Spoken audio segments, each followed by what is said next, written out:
Did you know that one of Star Wars' most beloved characters follows a story arc that is over 5,000 years old? We often talk about how Joseph Campbell is the hero with 1,000 faces shaped Star Wars. And it's true. Luke Skywalker's journey is a classic hero's journey. But Ahsoka Tano's path is much older, darker, and in many ways, more profound. It's not the solar path of the rising hero. It's the lunar path of descent and rebirth. A story first told about a Sumerian goddess named Inanna. Inanna was the queen of heaven, a powerful deity, but she felt an irresistible pull to visit the great below, the underworld ruled by her sister. Ahsoka Tano's journey starts in a similar high place, the Jedi Temple on Coruscant. It's a celestial bureaucracy, clean and ordered, but the Force, much like the ancient gods, isn't satisfied with just the light. It demands balance, and that requires a descent. A journey into the underworld of the self. To enter the underworld, Inanna had to pass through 7 gates. At the Gate, a guardian forced her to remove a piece of clothing or jewelry, symbols of her power and identity. Ahsoka's journey through the Clone Wars is her passage through these gates. The first gate she passes is her innocence, shattered by the realities of war. Another is her attachment to the Jedi Order, tested again and again. The final gate is her very identity as a Jedi. Remember that heartbreaking scene in Season 5 of the Clone Wars, when Ahsoka walks away from the Jedi Temple, leaving her Padawan braid behind.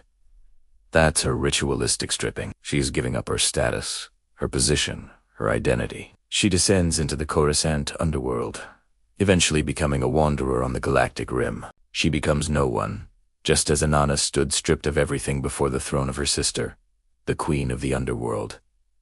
In the myth, Inanna confronts her dark sister. For Ahsoka, this dark reflection is the person she once loved most, Anakin Skywalker, now twisted into Darth Vader. Their duel on Malachor is the climax of her descent, and Malachor itself is a literal underworld, dead planet of ash, shadow, and petrified bodies.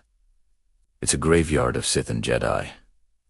When Vader tells her, Anakin Skywalker was weak, I destroyed him. He's playing the part of the underworld guardian. When he says, then you will die, he's not just making a threat. He's speaking an archetypal truth. For rebirth to happen, a death must occur. The temple collapses around them, and Ahsoka disappears into the darkness, swallowed by the underworld, just as Inanna was struck dead and hung on a hook. This is where things get truly mystical. In Star Wars, we have the world between worlds. This isn't just a clever time travel device. It's the cosmic womb, the alchemical vessel where the rules of time and space break down. In the myth, Inanna is brought back to life when the water of life is sprinkled on her corpse. For Ahsoka, this moment comes when Ezra Bridger reaches through time and pulls her out of that fatal moment on Malachor. He saves her from physical death, but her spiritual rebirth isn't yet complete.